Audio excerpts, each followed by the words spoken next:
Hoje a gente vai mergulhar num dos princípios mais, assim, contra-intuitivos e poderosos que existem. A arte de falar menos do que o necessário. Sabe, pode parecer só uma diquinha de comunicação, né? Mas vamos ver que é muito mais que isso. É uma lei fundamental no jogo do poder.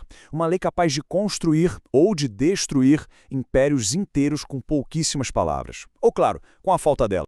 Olha só que imagem poderosa que o Leonardo da Vinci nos deixou. Pensa nisso.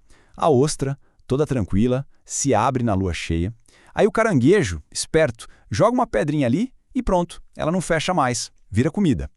É exatamente essa metáfora para o destino de quem abre demais a boca, né? A gente acaba se colocando à mercê de quem está ouvindo. É se tornar vulnerável sem nem perceber.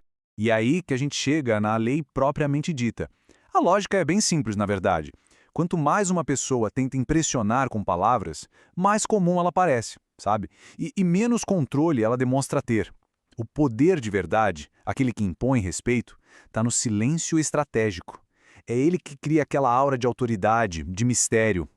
Pensa bem, quanto mais falamos, maior a chance de acabar dizendo uma besteira, de tropeçar nas próprias palavras. Para a gente entender de verdade o poder destrutivo das palavras, vamos fazer uma viagem. Uma viagem lá para Roma Antiga para conhecer a história de Coriolano. O cara era um herói de guerra, uma lenda, mas a queda dele, nossa, foi tão espetacular quanto as vitórias. E o motivo?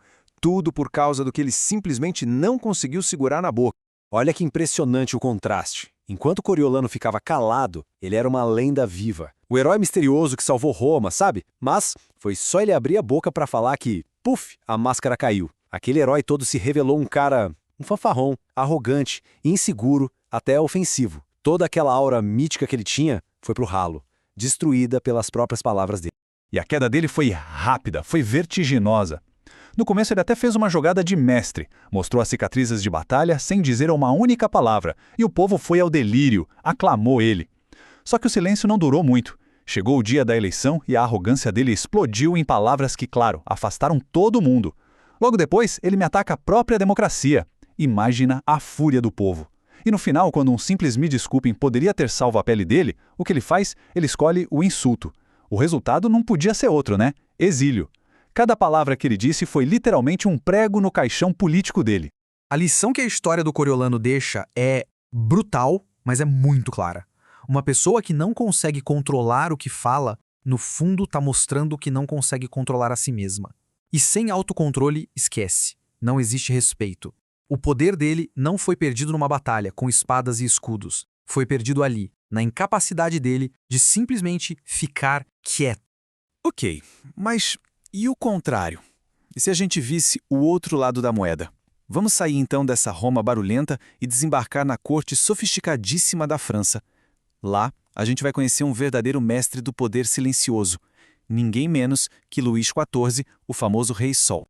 Tentem imaginar a cena lá em Versalhes. Dias e dias de debates. Acalorados, ministros, nobres, todo mundo falando sem parar. No final, dois representantes, já exaustos, apresentam seus argumentos para o rei. E o Luís XIV, nada. Ele só ouvia.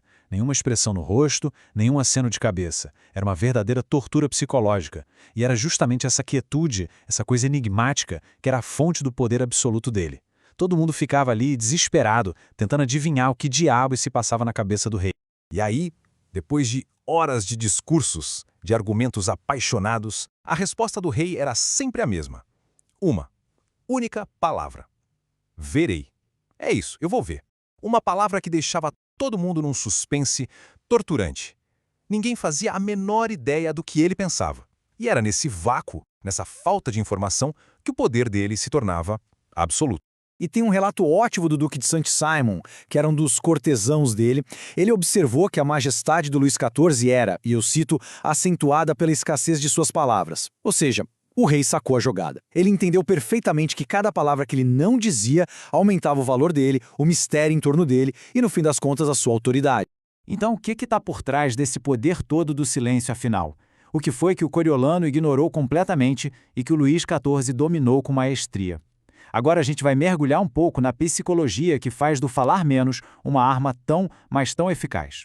As vantagens são imensas. Para começar, o silêncio faz uma pessoa parecer mais poderosa, mais misteriosa. Ponto. Segundo, A maioria das pessoas não aguenta o silêncio, fica desconfortável. E aí, para preencher aquele vazio, elas começam a falar, e muitas vezes acabam revelando coisas que não deveriam. E óbvio, né? Quem fala pouco não corre o risco de dizer uma bobagem. E o melhor de tudo, quando essa pessoa finalmente resolve falar, cada palavra tem um peso gigantesco. Por quê? Porque todo mundo estava simplesmente desesperado para ouvir. E não vamos pensar que isso é coisa de rei antigo, não. Trazendo para um tempo mais recente, o mestre da pop art, Andy Warhol, entendeu isso como ninguém. Ele falava pouquíssimo sobre a própria arte. E o que acontecia? O mundo inteiro era forçado a especular, a debater, a falar mais sobre o trabalho dele. Esse mistério todo acabava inflando o valor de tudo que ele fazia. O silêncio dele não era nada passivo, era a ferramenta de marketing mais genial que ele podia ter.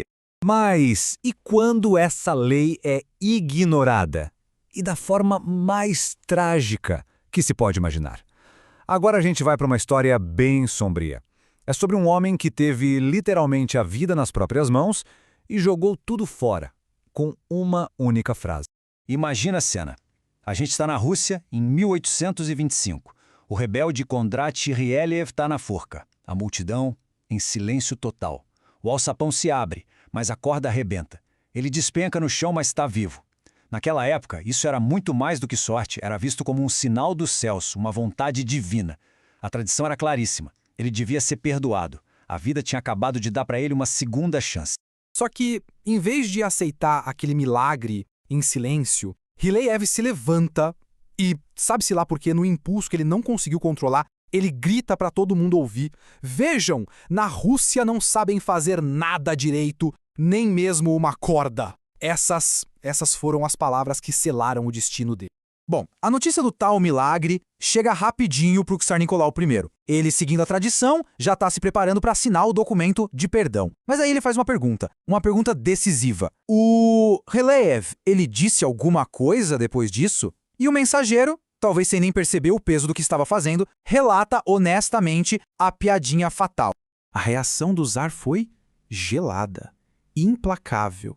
Ele teria dito: nesse caso, vamos provar o contrário. E ali mesmo rasgou o perdão. No dia seguinte, Ryleyev foi enforcado de novo. E dessa vez, bem, a corda funcionou. Uma lição absolutamente terrível sobre o preço que se paga por não saber a hora de ficar calado. Mas olha só, como toda boa regra no jogo do poder, essa também tem as suas exceções. O silêncio é sim uma arma poderosa, mas não é a única ferramenta na caixa.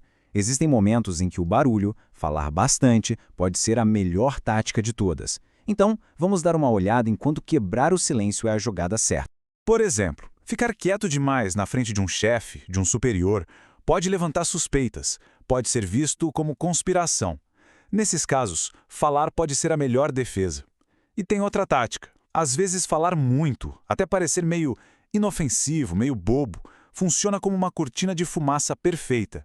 Enquanto os outros estão ali subestimando o falador, ele pode estar, na verdade, escondendo as verdadeiras intenções dele por trás daquela avalanche de palavras.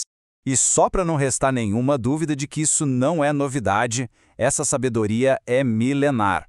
O filósofo chinês Han Fei-tse, séculos antes de Cristo, já tinha sacado isso. Ele dizia que quanto mais um líder fica calado, mais rápido os subordinados dele começam a falar o que não devem.